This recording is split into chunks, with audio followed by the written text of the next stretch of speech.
All right, so we're recording for class. JC, stop elbowing Trip in the face.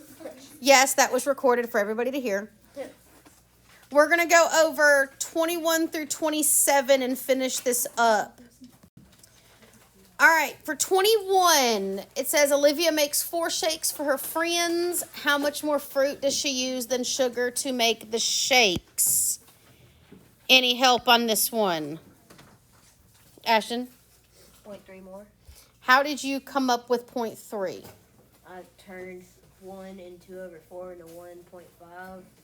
Then I subtracted 1.5 minus 1.2. Okay. What if I told you that you were wrong because you did not read the first sentence of the problem? The first sentence says Olivia makes 4 shakes for her friends. 1.3 times 4. Very good. Get to 1.2. Excellent. 0.3 times 4. 1.2 is the correct answer. This one has been missed a lot in each class because of that. I want computers away. Thank you, folks. All right. 21 part B. If Olivia decided to make 1 shake and split it into 2 small containers, how many cups of ingredients would be in one of the containers? Malia. How do we find our answer?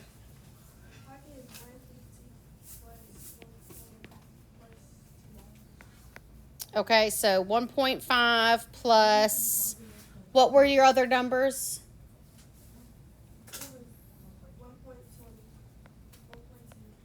And 2, okay. And you added all of them up and got?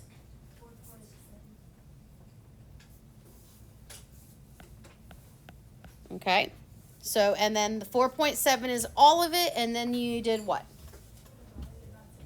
Okay, 4.7 divided by 2. And your final answer is? 2.35. Perfect. That'll work. All right, question 22. This is a good proportion question with ratios because we're talking about a sample being used to collect data.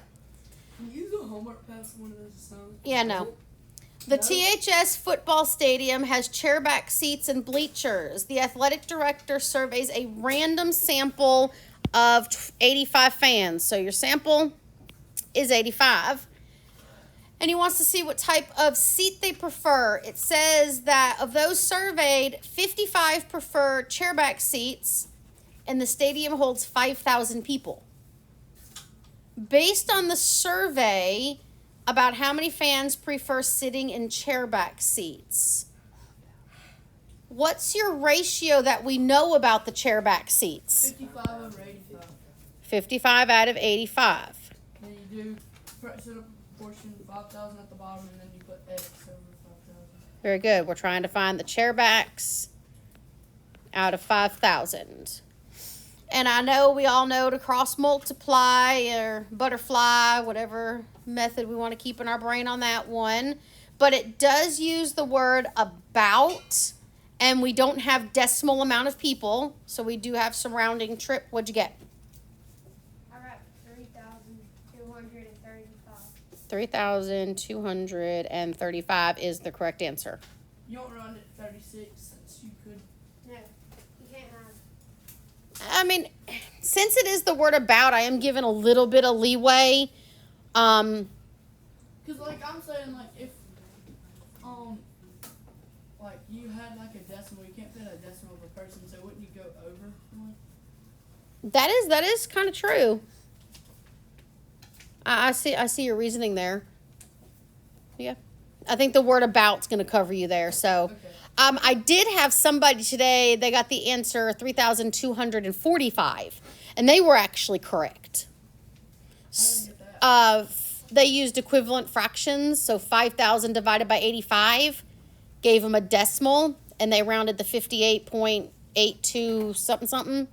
up to 59, and when they did the 59 times the 55, they ended up with 3245. But the word about kind of gives you some flexibility, so you need to be looking for the answer that is what? Makes sense. The closest to what you got. All right, so if around 3,235 people prefer sitting in the chairback seats, how could you calculate the number of people that prefer sitting in the bleachers? Subtract, do 85 minus 55, which is 30 over 85, and then set that proportion again. Okay. 30 over 85. X over 5,000. And when you did that, what did you get as your answer?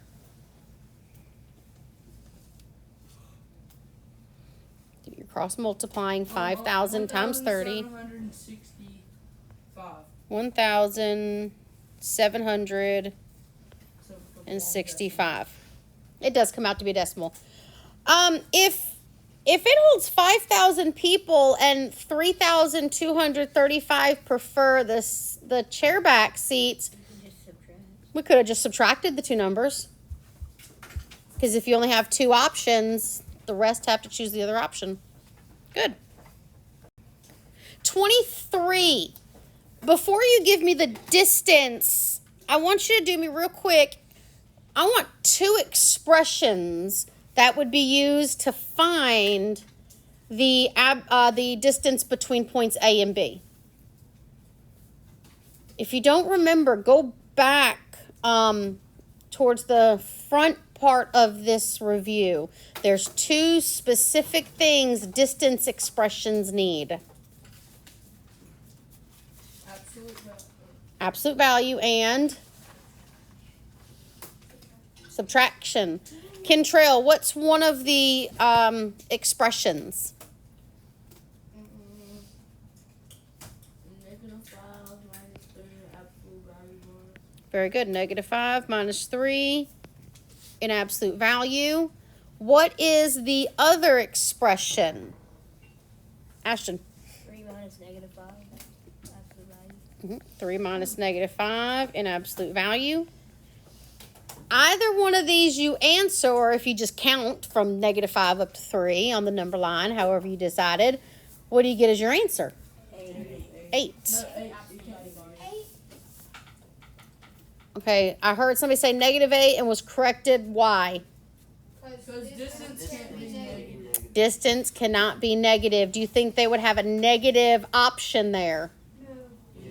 Yes. Oh, yeah. If it's multiple choice, they would have a negative option. So if distance question, immediately cross out negatives. I hate whenever you have like a really long question and you're like praying it's multiple choice and it's like a fill in the blank so you don't know if you got it right. Or if it like matches any of the answer choice. I'm like, oh my god.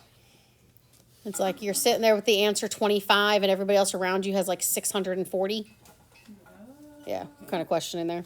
There's like on the multiple choice Wait, one, what's the question? the answer on the calculator would be 25. The closest answer is 740. Like, it gotta be that one. Yeah. Okay, we're going to use the table to answer the questions, and this has an A and a B with this table. If you make 1 pint, 1 quart, and 1 gallon of ice cream each week for 5 weeks, how much milk is needed? Oh. But what could you do with all them fractions first? Because I know we love fractions. Turn them into decimals. So we have 0.5, 1.4, and 2.75. And then times that by. It says you're making the pint, the quart, and the gallon So just do it each times week 5. for 5 weeks. What do you want to times by 5? All like your like your answer, What answer? your sum. Okay, so you want to add them all together first. It's easier that way because if you just It is less work to do it this way. You are correct. Okay, so if we add them all together to find for 1 week, What is 0.5 plus 1.4 plus 2.75? 4.65. All right. And this would be if you were making it for 1 week. Then we would need to times it by 5.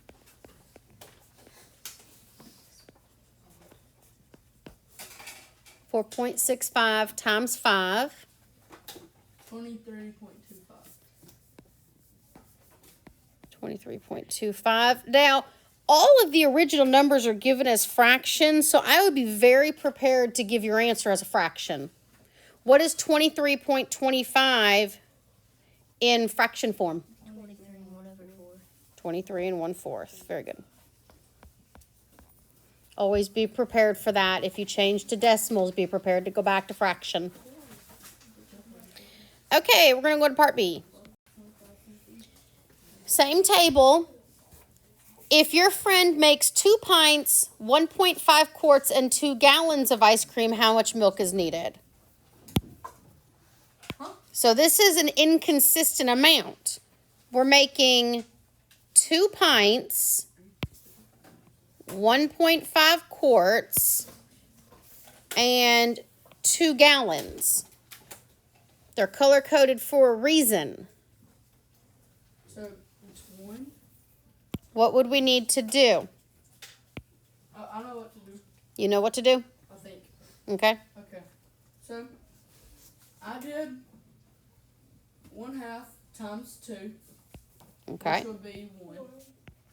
And then once you get 1 and 2/5, you need to divide that by 2, and whenever you get then you could add that back to what the original number is. Could I also just take the 1.4 and multiply it by the 1.5?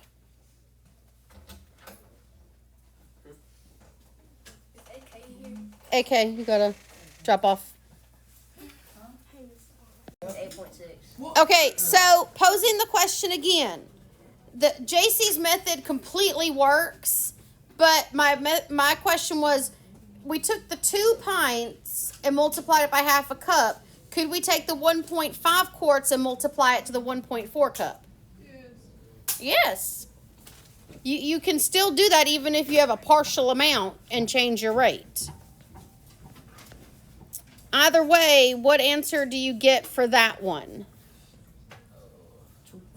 2.1. What?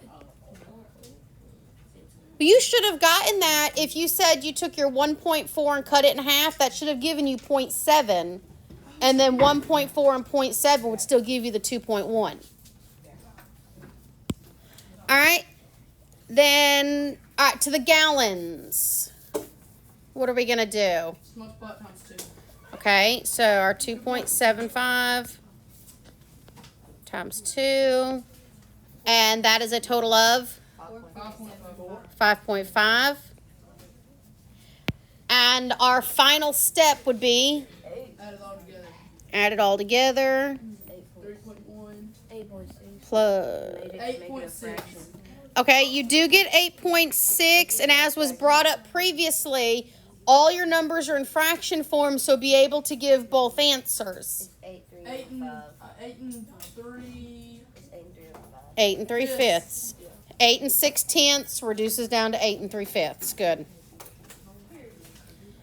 All right, we're going to 25. Oh, on number 25, and we're going to have to pause our recording momentarily. Number 25 in the packet, we didn't notice there was an error into it until after we printed like 450 packets. So on the bottom of that page, you are going to write the correct question, which is right here, and I'm going to pause it while you guys get it down. Okay, so there was a slight change in the question. And we're just trying to figure out what integer represents the diver's location. All right, the diver dove 10 feet below sea level. What integer do we use there? All right, -10. Then it says he continued to swim down for 4 minutes at a rate of 2 feet per minute. What is that telling us? He did what? 8 feet. He swam down another 8 feet because for 4 minutes he traveled -2 per minute. All right. And after treading in the water, which would be a 0, he's not changing his depth, he continues to swim 2 feet further below sea level. What do we use to represent that? A -2. Okay, you've already told me that the 4 and -2 give us a -8. And when we combine all of his changes together, what depth is he at, Russell? What? 12.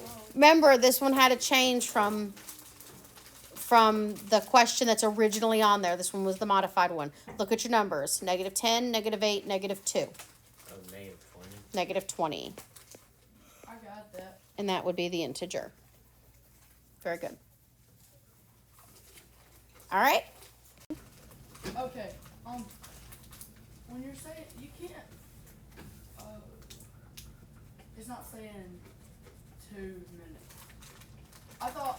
Okay, never mind. I was gonna say you can't write -2 as a minute, can you? Because that's saying time's going backwards.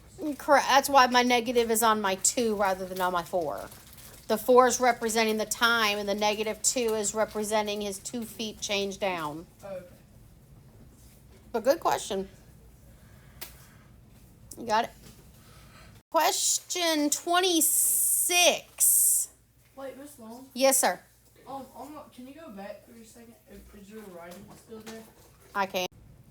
All right, on 26, the cross-country race consists of 8 runners running the trail 1 time.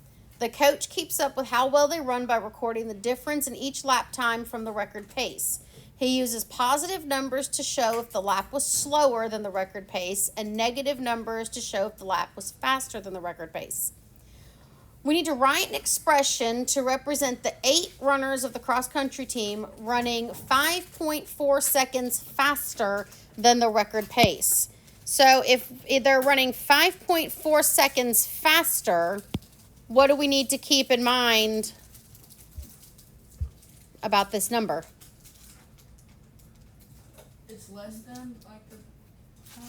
So how does he represent a faster pace? Negatives. So this is going to be a -5.4. And we need an expression. So what are we going to do with this -5.4?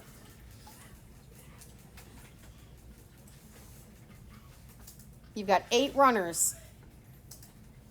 You're gonna divide it by 8? Multiply it. Right. Say it a little louder, a little confidence. You're going to multiply it by 8.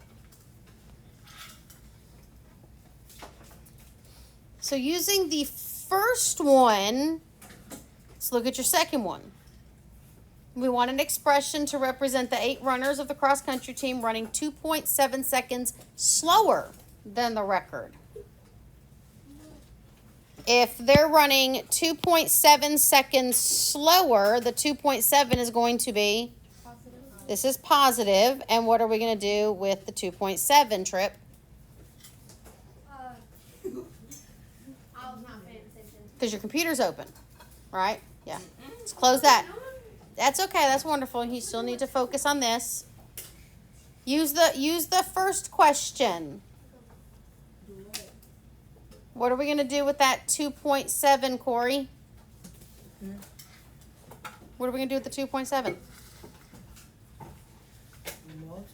By? 8. Say thank you to the back of the room. You're welcome. All right, 2.7 times 8. Okay, our last question in the review. We need to know which statement is true. And this is one with paying attention to detail. This tripped me up when I looked at it. I expected store A to be the top store. A on top, B on bottom is backwards. B's on top, A's on bottom. So as you're comparing each option, make sure you're looking at the correct store. May I sharpen my pencil? In a minute. what answer choice did you come up with question 27? C. Why C? Because it's bookstore B is less than A, and consistent is lesser range. I feel. More consistent is going to be a lesser range. Yeah, so C is correct. Very good. You done did good.